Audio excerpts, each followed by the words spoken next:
So here I am in Australia with a Chinese inverter and American cables. Now Americans they like to do things as hard as possible just to make a point. We're not going to convert to your way of doing things out of sheer arrogance. Here we got AWG 2/0. The reason why it's called 2/0, not AWG 2, is because the bigger the cables, the smaller the number. When they got to AWG 1, which is this size cable, they ran out of numbers, didn't they? Because they're going backwards. Not like metric. Metric's basically cross-sectional area. The bigger the cable, the more cross-sectional area, the bigger the radius. So this is called 2/0 because they're Americans, right? Now, anyway, I don't know what I'm doing here in Australia with American cable. So I've got to find an equivalent metric cable to join in here. I've got to go snip, put some sleeves in there and join it. That's right in the middle of 4 batteries. So if we start from this join here, daisy chain back to the inverter here, and likewise going in this direction, daisy chain back to the inverter here. They're going in there in parallel. Now they gave me AWG1 to go in the inverter. I don't know why. That just makes 16 kilowatt, 8 kilowatts per cable at 105 degrees. So I've had to work it out to make it work, and that's how I made it work.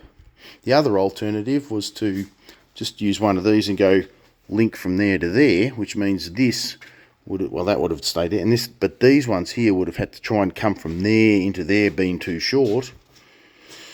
I've got to put a 500mm clearance there, so that's why it's sticking out that far. I could have put it up against the wall, it would have reached, but it wasn't going to, and I don't have sleeves to match that. That's 42.5mm square after you convert it, so I don't have sleeves for that. 50mm is too big, 35 is too small.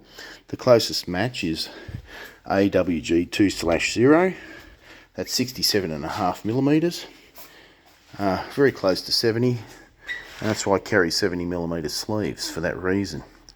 I've been up this shit creek before, and I'm wiser for it. But as you can see, I have to pull out the MacGyver thinking, put on the MacGyver thinking cap to sort out all of these issues. Not to mention the data cable, also too short. This is the first in. You've got to put in that PCS. That's got to go back to the inverter, and of course, it's too far away for the 1.5 meter cable they gave me. So, to put that waterproof cap on, I've got to cut this perfectly good factory-made plug off and do my own wiring with a new plug. Very dodgily. It's just to sleeve that over the top. Classic. And you know how much time that takes with fat fingers like this? It takes forever. It cost me all that time just because they couldn't provide a 3 meter cable, which is going to be inevitably used, isn't it? Bloody hell. Lot to complain about. Another video justifiably full of justifiable complaints. I'll see you next time.